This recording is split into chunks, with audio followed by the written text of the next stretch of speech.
Salut YouTube, c'est Superboki. Pour la reprise des vidéos sur la chaîne, on va parler hardware avec la présentation de mon serveur de lab. On voit ça tout de suite après le générique. Tu sais que je t'aime, toi.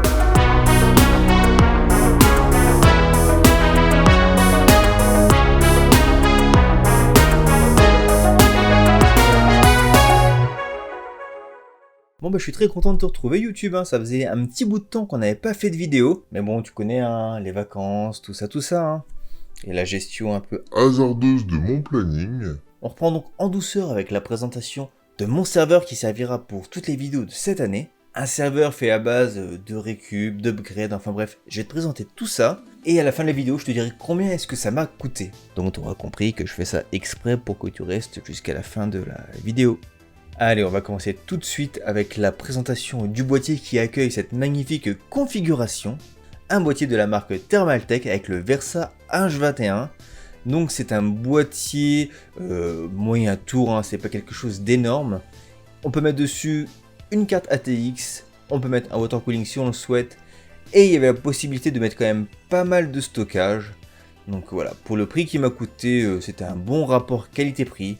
C'est pas du haut de gamme, mais voilà, très satisfait et ça convient parfaitement à mon besoin pour un serveur de lab. Pour alimenter ma configuration, je suis parti sur une alimentation assez classique, à savoir la Corsair V650. Ce n'est pas une alimentation qui est modulaire, mais je m'en fiche, le cable management sur mon serveur de lab, c'est pas quelque chose qui est très important. Donc 650 watts, c'est peu, c'est beaucoup, ça dépend de l'usage que tu vas en faire.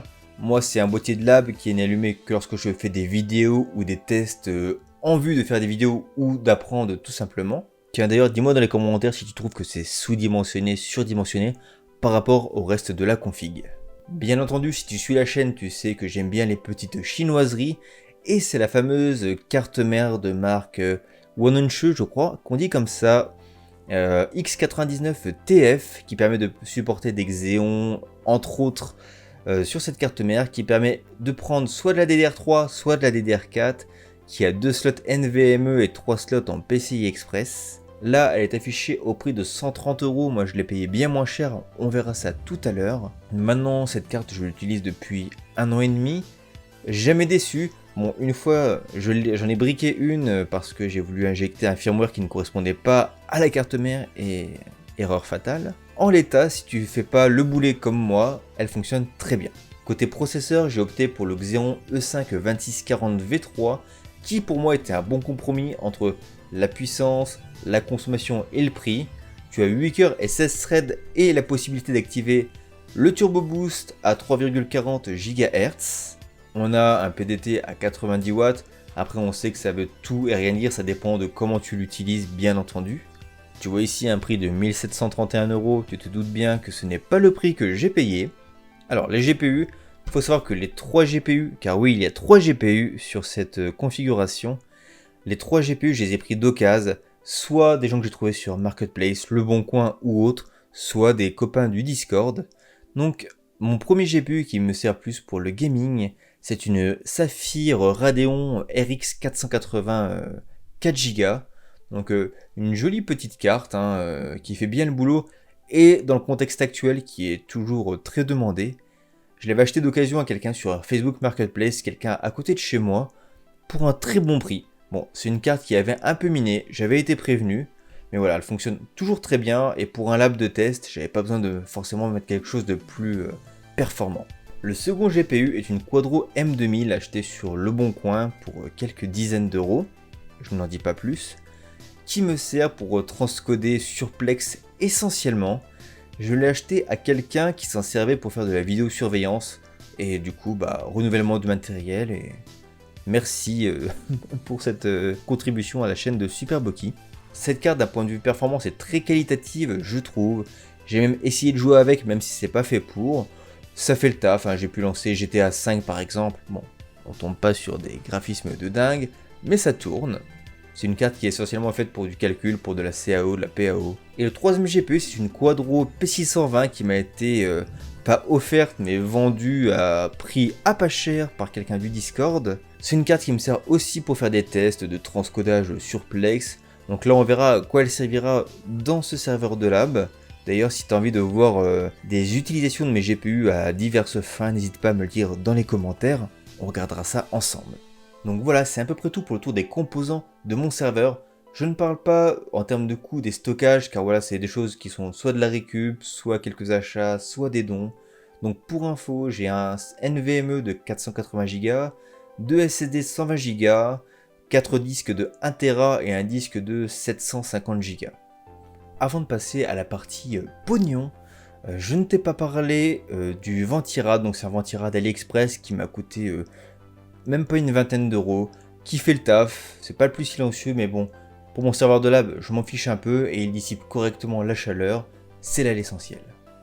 Voilà, on arrive à la partie pognon et tu vois que je ne me suis pas foutu de ta gueule avec un magnifique petit tableau Excel. Je ne t'ai pas parlé de la RAM non plus, j'ai 2 barrettes de 16 Go achetées sur AliExpress et une barrette de 32 Go que j'avais déjà qui m'a été donnée par quelqu'un sur le Discord. Donc merci à lui, hein, très sympa. J'ai quand même noté le prix pour pas qu'on dise que je suis une arnaque en termes de coûts sur ces serveurs. Alors, combien est-ce que ça m'a coûté tout ça? Donc voici les coûts. Donc je ne vais pas tout redire, mais tu vois que ma carte mère m'a coûté 87 € et le processeur à 56 €. Au niveau des GPU, on est vraiment pas cher, bon c'est de l'occasion, et c'était avant la pénurie des GPU. Donc la RX 480 à 65 €, c'était plutôt un bon coup. Pareil pour la Quadro M2000 à 55 et la petite Quadro à 30 balles. On arrive à un serveur complet hors stockage à 501 €. Je suis plutôt content.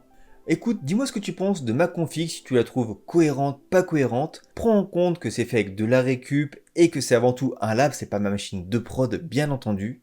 Dessus, et je te fais un petit teasing sur les prochaines vidéos, je vais installer en dur un Proxmox qui nous servira à faire plein de tests, de la virtualisation, bref, ça va être super. Tu vois que ma config n'est pas vraiment standard et un peu hybride avec de la récup, du AliExpress et quelques achats. Dis-moi d'ailleurs dans les commentaires, toi, comment tu fais tes tests? Est-ce que tu utilises une vieille machine pour des tests? Est-ce que tu testes sur ta machine de prod? Bref, dis-moi ça, on va en parler ensemble. C'est tout pour cette vidéo de reprise, voilà, on reprend en douceur en parlant de quelque chose que je connais bien. Si tu as envie d'échanger avec moi ou la communauté sur le Discord, n'hésite pas à nous rejoindre, le lien s'affiche ici. On est maintenant 350 je crois, et voilà, on s'entraide pas mal, on rigole, bref, t'es bienvenu. J'ai également un Insta sur lequel je mets les actus et quelques posts autour du jouet, du jeu vidéo ou de la tech. Un Twitter où je mets rarement des choses intelligentes, mais bon, t'es aussi bienvenu. Et aussi le Facebook qui relaie un peu toutes mes nouvelles vidéos. Je pense que j'ai fait assez de pub pour la chaîne sur cette vidéo. Pense quand même à t'abonner si ce n'est pas déjà fait et à mettre la cloche pour ne pas rater les nouvelles vidéos. On se dit à très bientôt. Salut YouTube! Encore merci à Monsieur Biscotte et à Yeti qui ont fait un super travail sur le générique. Les liens vers leur travail sont dans la description. Salut, salut!